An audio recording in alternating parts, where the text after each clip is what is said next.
Welcome, and thank you so much for joining us today. We appreciate you taking the time to join and learn about the major changes in Medi-Cal.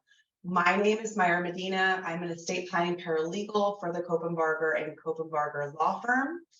Your presenter today is Robert Galliano, and he is one of the many attorneys within our firm. Robert has been practicing law for over 37 years. He has a master's in taxation, is a certified specialist in probate, estate planning, trust law by the State Bar of California, and he's also a VA accredited attorney. So Robert has helped hundreds of families over the years, and you will find that Robert comes with a wealth of information, tons of experience. He takes the very complex and makes it simple. We have 8 attorneys in our firm and dozens of support staff that are highly qualified and happy to assist you at any time. We have offices all over the state of California, and we can meet with you through a virtual means like this, in person, phone calls. So any kind of method, we're available to service your needs. Now I'll go ahead and hand it over to Robert. Welcome, everybody. We have a large attendance today on this important topic, like Myra just indicated. I'm going to go over the agenda, and I would like to just make an overall statement, and that is that the topics that are contained in this overview webinar is really complicated and detailed. So my job today is to give you an overview as to what is included in the changes and how we can help you. I'm going to be talking about the top concerns for seniors in reference to illness and death, the statistics that exist today with the possibility, because we're living longer, of becoming incapacitated or ill. And then the very important slide that we're going to discuss is the cost of care in California. And then the various ways that you can pay for long-term care. And then obviously, then I will talk about the Medi-Cal changes that have come down recently, and then how we can help you. All right, what are the top concerns for seniors? If you look at the slide over here on your left, my pointer is indicating that the top concern for seniors is becoming ill. Dying, which is at the bottom of this chart, is the least concern that seniors have. And there's not very much you can do about that, but becoming ill, losing our memory, being a burden on your family when you do become ill. Another one which is important that I'm not going to really talk about today, but it's also the subject of another webinar, which is outliving your money. And some of you may be caring for aging relatives. You may be in what we call the sandwich generation. And the other one was always for everybody is the topic and the concern of outliving your spouse. And that is also another separate webinar that I do, which is what happens and what are the things that we need to do when we have lost a spouse. So the top concern is outliving everybody, becoming ill, and the statistics. Statistics, as you know, is just a mathematical calculation. And we do have to focus on the statistics because there's such a thing as a bell curve. Most of you may not be familiar with the bell curve, but the bell curve is just a distribution of statistics that can happen. And when we discuss that 70% of people over age 65 will need some form of long-term care, that's basically where the middle portion of the bell curve distribution really falls in. Now, when I talk about long-term care, I am not necessarily speaking of a long-term care in a nursing home, because long-term care can be accomplished or needed when some of us become ill at home. So long-term care is a very generic term that I'm going to be using, and I want all of you to know that it does not necessarily simply imply long-term care in a nursing home. We all know we're living longer. There's no question. There's no doubt about it. Everybody knows people in their late 80s, 90s, and 100s.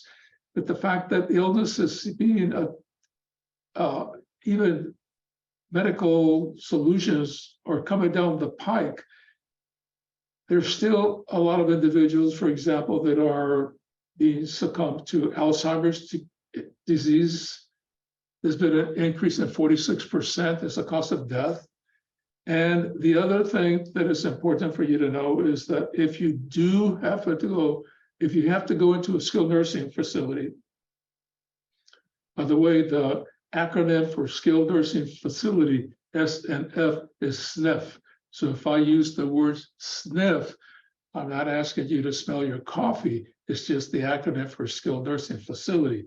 But the average care in a SNF has increased and it's expected to continue. The cost of care in a SNF is skyrocketing.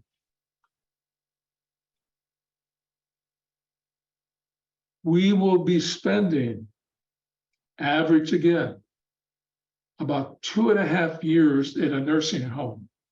Some of us may go in for less period of time. Some of us may stay in for maybe 5, 6, even 10 years.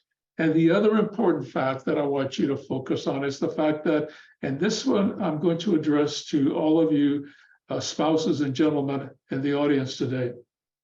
Our spouses, females, they outlive us, and it's critical that we address the long-term care plan for them, because women are more likely to require care because they will be outliving us. They will live longer than we do. And again, as we age, we are more susceptible to illnesses and falls and so forth. So again, women are more likely to require care. That again is another webinar that I will be presenting specifically for the care for females. So what is the cost of care in California? Astronomical expenses. Over here on the left side of your screen, I have on the top care type. Under that category, we have home health aid, monthly cost about $6,700 a month, annual cost almost $81,000. Homemaker, about the same, about $80,000 in annual cost. Assisted living, about $5,800, about $70,000 a year. Private pay in a nursing home, almost $13,000 per month. Semi-private, about $11,000 per month. If we are subjected to any kind of illness that requires care at home or in a nursing facility, we are faced with astronomical expenses. And the problem is obvious in the sense that we are then faced with a tremendous challenge. The rise in age-related illnesses that can last for years. How do we protect our estate from a total dissemination, destruction, loss due to illness and incapacity? How do we find the right care? How do we pay for long-term care? And remember, long-term care is not necessarily just a nursing home, it is care at home. My wife became ill several years ago, and I was faced with having somebody come and take care of her at home. We were fortunate to find an angel to help out, but I know what it means to be faced with an economical challenge, like having somebody care for a spouse that becomes ill. So how can you pay for this draconian disaster that can occur at the end of our life? Well, very few of us have a monthly income that can generate $7,000, $8,000, $13,000 of extra monthly income. It's virtually impossible to accomplish that unless you have a humongous estate. How many of us have enough savings to handle, for example, a 3-year stay in a nursing home? I told you that the cost is about $13,000 a month. Easy math, I'm going to drop it down to $10,000 a month. That's $120,000 a year times 3 years, $360,000 plus an additional cost. So you figure that it can cost you about $400,000 to have somebody in a nursing home for 3 years. Who has that kind of money set aside? We have a lot of equity in our home. Home values have increased, or equity has increased. So a lot of people that come in to see me, the knee-jerk reaction is, I am going to sell my home. I will then have the money available to pay for the long-term care. In a later slide, I will tell you that selling your home is not a good idea. The other way to pay for care, why don't you call your kids and ask them to pay for it? How about your uncle? How about your in-law? We both know that your family, our families, are not available financially or geographically to come in and help us. We have to plan for ourselves. We have to have a plan that stands on its own and not have to be dependent upon family members. Another topic. I have been talking about this next topic, long-term care insurance, for literally over 30 years. Some of you have listened, some of you have not. So let me give you a 2-minute overview of long-term care insurance. Why do people not purchase long-term care insurance? Number one, I will never have to go into a nursing home. Denial. Number two, I hear that it's too expensive. Number three, I don't want to buy a policy that if I never use it, I'm going to lose it. So let me address those three, I'll call it objections. Number one, if you are burying your head in the sand and think that you may not be a candidate for ever needing long-term care insurance, I have never met anybody that comes into the office when I ask the question, do you want to go into a nursing home? They all say no. They go to a nursing home and it is full of patients. It happens. So denying that it may not happen to you, I think, is not a very good plan. Second, oh, it's too expensive. The sweet spot to buy long-term care insurance is when you are within the age of 60 and 70 years of age.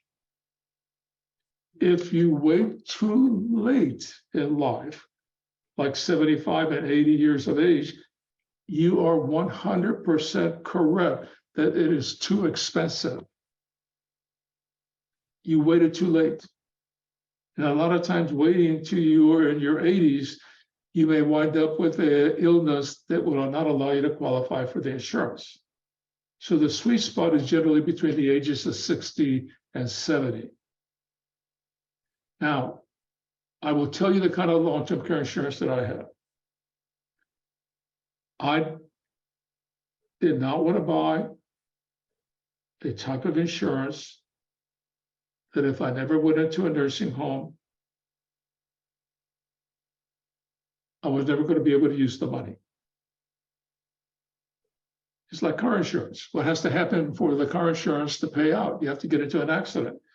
Well, the new type of long-term care insurance policies that exist, have been in existence for many, many years, is the following.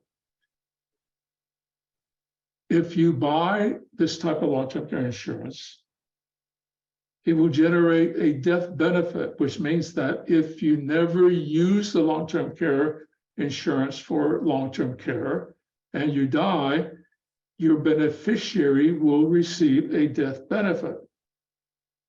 But if you need it for long-term care, it's generally available for long-term care. I bought a policy years ago. I paid into it monthly payments. It amounted to $50,000 over the years. The death benefit that I have is $110,000 for my wife if I never use long-term care. And if I need it for long-term care, I have $250,000 for long-term care. That type of policy is the one that I suggest you look into it.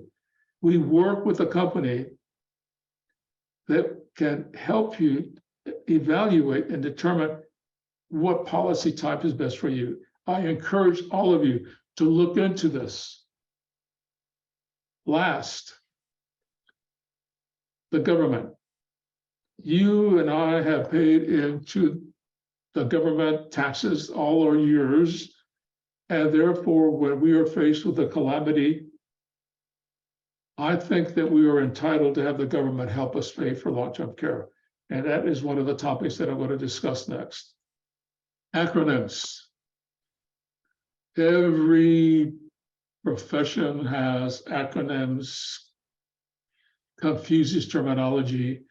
There's Medicare, there's Medi-Cal, there's Medicaid. What in the heck do these things mean? And what is the difference? Well, number one, Medicaid is the national program that pays for long-term care.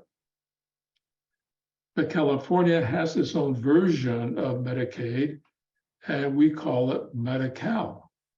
So when I say Medi-Cal, that's really Medicaid in California. So Medicare. Everyone over age 65, you know that you have obtained Medicare. It's automatic.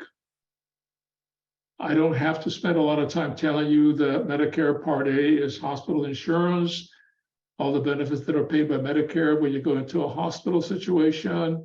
Medicare Part B is basically the medical insurance for doctor visits and so forth. And Medicare Part D are prescriptions drug. So what happened to Medicare Part C? Medicare Part C is the section that deals with programs like Humana, Kaiser, and those type of plans. But when we get into Medicare in the discussion of long-term care, particularly going into a nursing home, I need you to be aware that Medicare is not the insurance that has been selected to cover long-term care medical expenses. Medicare long-term care is really a program that covers care in a short term, because the idea is that if you're going into a nursing home under Medicare, that is a short term, and therefore you will be subjected to a huge amount of programs to rehabilitate you and then make you leave the facility in a very short time. Medicare only pays for 100 days. The first 20 are free. The next 20, there's a copay depending on whether you have a Medicare plan or straight Medicare as to the amount of the copay. So the next 80 days, you have a copay. Now, I want to share two things with you that people generally are not aware of. If you go into a hospital and you go in for 3 days, which is the requirement for Medicare long-term care coverage, you have to go into a hospital under doctor's orders, spend 3 days, and from there immediately go into a facility. If you are enrolled when you walk into the hospital as an outpatient and you spend 3 days as an outpatient, you will not qualify for the Medicare long-term care. The 3 days has to be inpatient. It's important for you to understand that. You go into the hospital, make sure that you are categorized or classified as an inpatient, because if you spend 3 days as an inpatient and then have to go into a nursing care facility, then Medicare will pay. This is important. Second, if you are in a nursing facility, which sometimes family members already are, the next question is, we're approaching the holidays. What if dad who's in a nursing home wants to come home and spend Christmas Day with you? Does the fact that he leaves the facility under Medicare disqualifies him from Medicare coverage? If he leaves the facility under Medicare for the day that returns before midnight, he will still be paid and covered by Medicare. If he stays overnight, he will not be covered by Medicare, and you will have to pay private pay. That is not true under Medi-Cal. Under Medi-Cal, because that's for long-term, not short-term like Medicare, you can leave the facility and come back after a day or so, and you will not be disqualified. These are important things that you need to know, because when we're applying for Medi-Cal, applying for all these benefits, we have to understand all these little, I'll call it landmines, that exist in the law. The Medicaid programs must conform to federal guidelines. The federal government pays for about half of the Medicaid cost, and then California will pay for the rest. California really operates on its own and has their own rules. So the California version of Medicaid, Medi-Cal again, applicants must meet income and asset qualifications. Medi-Cal currently provides health insurance about 1/3 of Californians. Medi-Cal currently is paying approximately 65% of Californians in a nursing home. It is a major insurance program for long-term care. Let's dive into the changes that have occurred. The Assembly bill is Bill 133. I do not suggest you read it. It's available on the internet. If you're having problems sleeping, go ahead and download it, read it from cover to cover, and I guarantee you that you will be asleep by page 25. All right. Assembly Bill 133. What did it do, and who does it affect?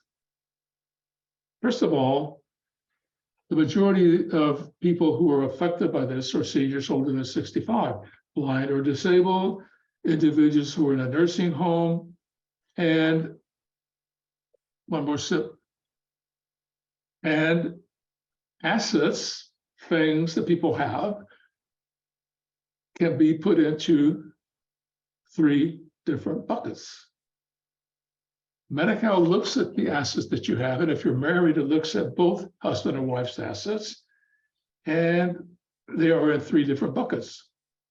One bucket is the countable available bucket. Everything in that bucket is available. Then there's another bucket of assets. If they're in that particular bucket, they're totally exempt. Then there's a third bucket.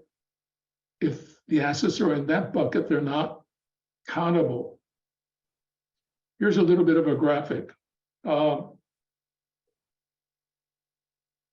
first bucket,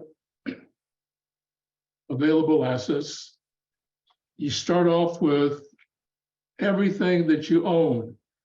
IRAs, house, cars, furniture, pictures, knives and forks, everything is included in the available assets. This is just a pictorial, simplified how Medi-Cal works. The other bucket is the exempt bucket.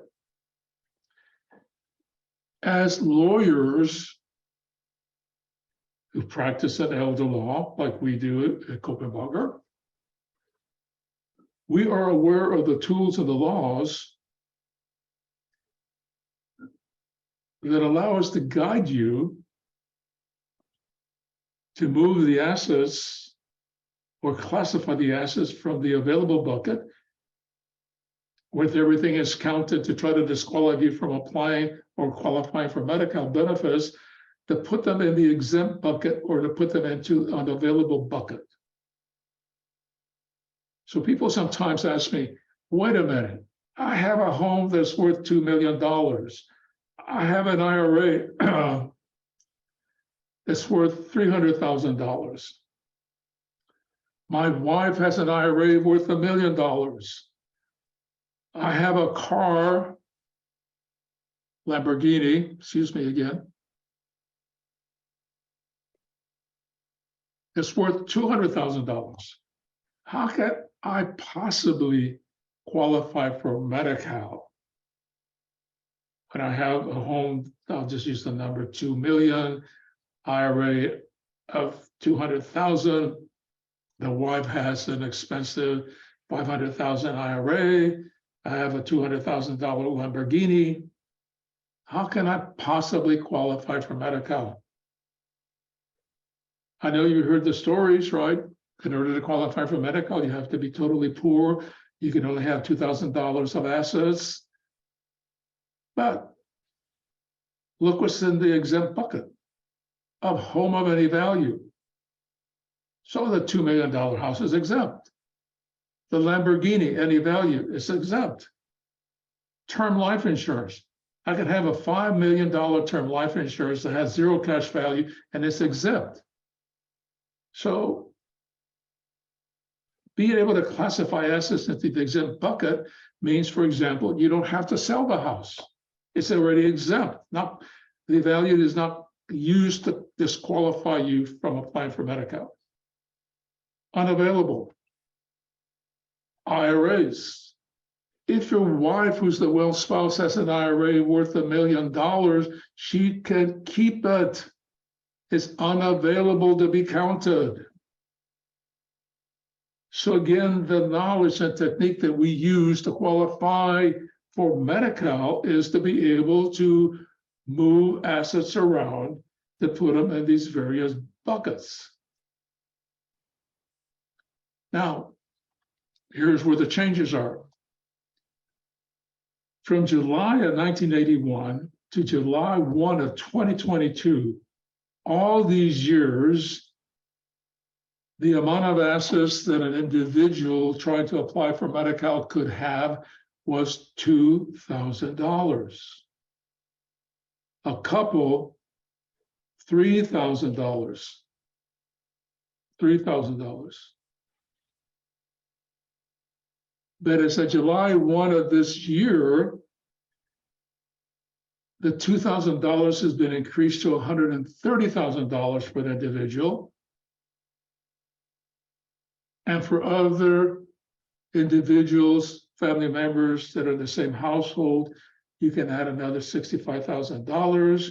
So therefore, if it's a wife or a husband living in the same home, the individual can have $195,000 now worth of assets in addition to the exempt and unavailable.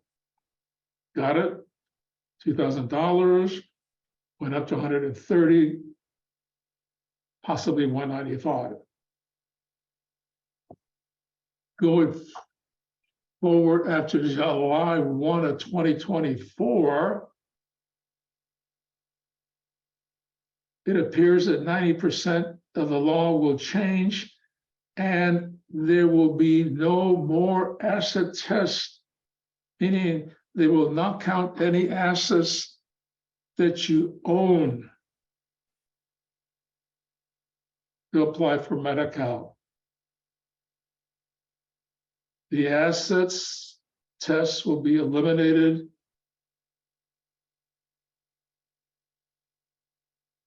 for the aged and disabled, which is generally the long-term care use of Medi-Cal that I'm talking about. But wait a minute. I have more than $165,000. How does that help me? Well, let's talk about it.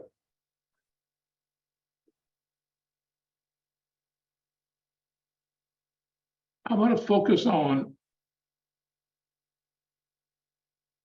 April 1 or July 2024, when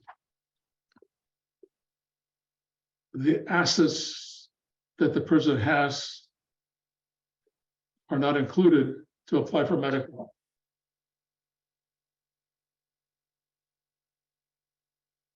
So if we get to 2024, you can have a $20 million estate. Asset-wise is not counted. So what is the Department of Health Services now going to base the qualification on? Income, not assets, income. Here's the rub. You can have all the money that you want, asset-wise, but now your income has to be under a certain limit, and that limit cannot exceed 138% of the federal poverty level, which in 2022, for a single individual, you cannot have any more income per month greater than $1,564. And for a couple, you cannot have income more than $2,106 a month. Wow. If your income exceeds these limits, there will be a share cost to qualify. So what kind of planning will we be doing now? Wait a minute. I have an investment account that's generating $5,000 a month as an example of income. Can I now move that asset into another type of bucket to eliminate that income from being given to me to disqualify me? So the planning then that we currently do talks about asset and income, but then as we get to 2024, we will gravitate then to protecting the amount of income that you can have so you can qualify for Medi-Cal.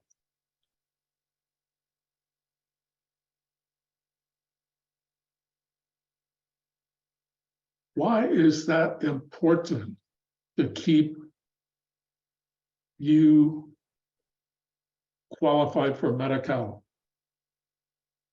Now, I guess the next question is, why are we doing this webinar? Well, here's another problem, and I'm trying to get the pictures on the side below. The other problem is Medi-Cal changed the limits. We both know that. I just told you about it. The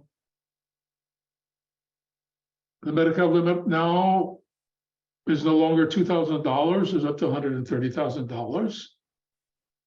But wait, a lot of times the disabled individual or the person who's needing Medi-Cal needs other type of benefits, for example, supplemental Social Security income, or maybe other cash assisted programs like CalFresh and SNAP.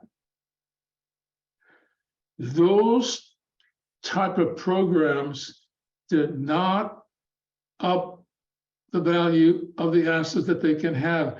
The asset limits for those type of programs have remained at $2,000 for singles and $3,000 for a couple. So you have to be super careful now. Medi-Cal has $130,000, but as Social Security income and other programs, they kept the $2,000 level. You cannot afford then, for example, to lose Social Security income. California can pay up to $1,700 a month. You don't want to lose that. $1,700 a month, to say times 12, then multiply that by a lifetime income. That's a humongous amount of money that you don't want to lose. So the reason for making this webinar available to you is for you to understand the changes in Medi-Cal and also what did not change. And what did not change are the limits on other programs. A couple of examples. Grandson was in a motorcycle accident and needs long-term care, and Medi-Cal is currently paying for it. Grandma, she goes on the internet and figures that, hey, Medi-Cal just did away or will do away with the no asset limits. Hey, fantastic. Now I don't have to plan anymore, so I'm going to leave my grandson $500,000. Well, that $500,000 generated $2,500 a month of income. What's the problem? That's greater than the 1564 federal poverty level he's allowed to keep. And the grandson lost his Medi-Cal benefits. He could continue with the program, but now he's got share of cost. Another example. There may be some of you in the audience that may have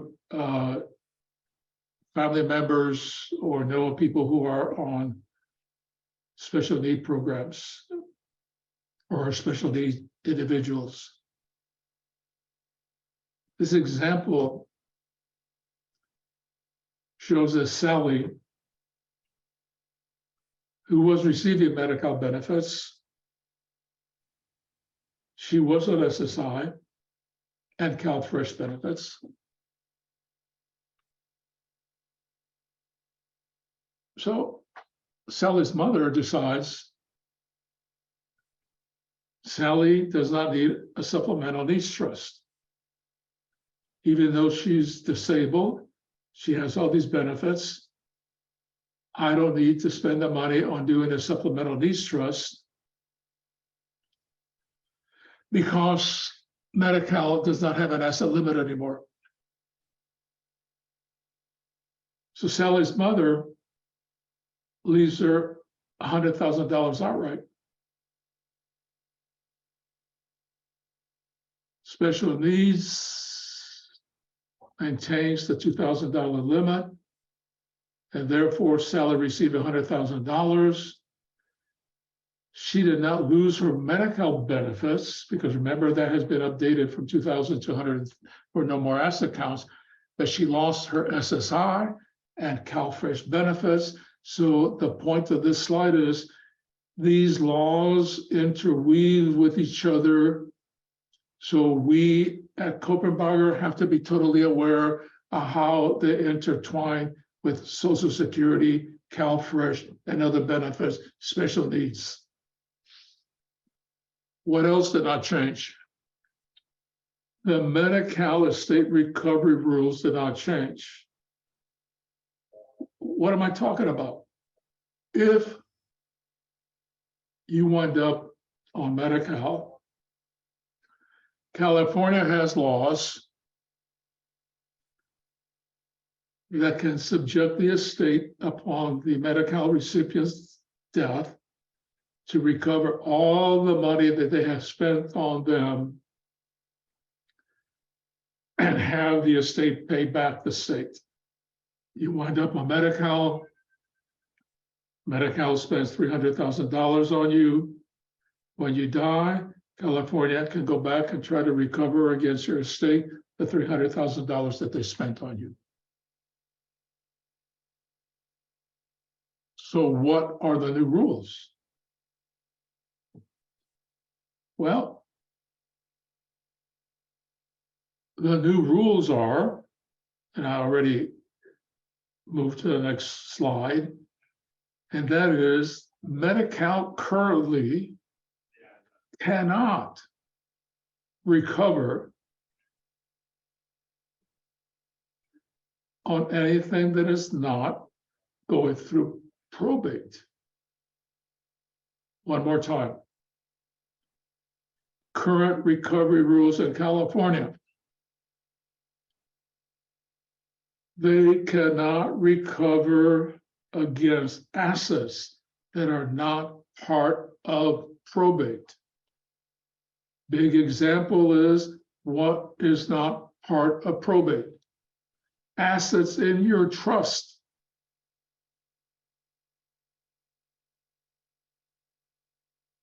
Qualifying for Medi-Cal is super complex now, always has been. We're dealing now with current rules, asset limit increases, asset elimination rules. Look, I encourage you to contact us. I encourage you to develop a long-term care plan. The plan has to avoid estate recovery and not allowing the government to become your beneficiary. Now I will turn it over to Myra. Thank you, Robert. So I'm just going to do kind of a brief summary for those of you who were having difficulties joining. So the first couple of slides were really more about the need of care. The reality that women, we are going to outlive our spouses, and we want to make sure that proper planning is done for us because we will be outliving our spouses. So it's very important to understand that we live longer. Robert mentioned that and went into details, the statistics that we are living longer now. And then he also mentioned the cost of care. So there's a different range between having a homemaker, you take care of you at home, versus being in a facility, a private facility or semi-private facility that can range up to $13,000 a month. Many of you might have experience with this with your parents or your in-laws. So it is, it's a reality. And our job is to equip you with knowledge and with the tools to make sure that your planning is done correctly. So here you notice on this slide, we're mentioning the Advanced Healthcare Directive. It's imperative that you have this document. This is one of the documents that basically will give you, go back to the other slide, Robert. This document, the Advanced Healthcare Directive, really gives you the keys to do any type of planning for your loved one if they become incapacitated and there is no plan. So I believe most of you already have a trust, which is great, but it's very important that you come in for a review to ensure that there is legal language allowing one of you, right, either one of you, to plan for Medi-Cal planning in the event that you are going to need nursing home care, in the event that you will get a debilitating disease. So we want to make sure you have the keys, the proper keys to open that door if you may need it. Okay. Many of you might right now may actually need to start applying for Medi-Cal. Maybe you're in that situation right now and you're already paying out of pocket. You're paying $10,000, $12,000. Robert and I hear this day in and day out, clients coming in. They didn't know they could get assistance. They didn't know they could plan and have the government pay for some of this. So it's very important that if you're in the situation, your neighbors or your loved ones, any family member, send them our way. You're not going to get this kind of information from some type of advocate at the hospital or at the clinic or any of that. They don't know the law. They don't understand that there are ways to continue to keep your assets and do planning. Remember, if there's two of you and one of you becomes ill, what's going to happen to the spouse that's still living, that's still well, if you deplete all of your savings? You got to make sure there's enough money for the spouse that's going to outlive the other. So please, please double check and come in and see us so we can take a look at what you've created. Make sure that you do have the legal language. Make sure you do have the advanced healthcare directive, the durable power of attorney, okay, and that you're giving proper authority to one another. If you don't have any planning, this is the time. You need to get this planning. Robert just previously to this slide talked about the Medi-Cal recovery laws. They will come recover. Your loved ones will get a bill. They will get a letter saying, we paid X amount of dollars for this person's care. It's time to pay up. So you can avoid that by having a trust. So understand that there's tons of benefits in planning, but our job is to educate you and make sure our clients, your family members, know the full extent of how we can protect your estate, how we can make sure that you have the proper care. Okay. A couple of ways that you can get in touch with us is you can call us, you can go to our website, and we can go ahead and schedule a complimentary appointment with you because you did join this meeting. At this time, I just want to thank Robert for all of the information and also thank you for attending our presentation. And I truly hope that you received valuable information about our topic, major changes in Medi-Cal. And remember, you've worked your entire life to build what you've got. And whether that's a little or that's a lot to you, it's worth protecting to us. So I'd like to just, again, thank everybody for being here and know that we're here to help you. Okay, there's going to be life changes, health changes, and have peace of mind that you have a firm that can walk and be with you throughout all of those stages in life. Thank you, everybody, and have a great day.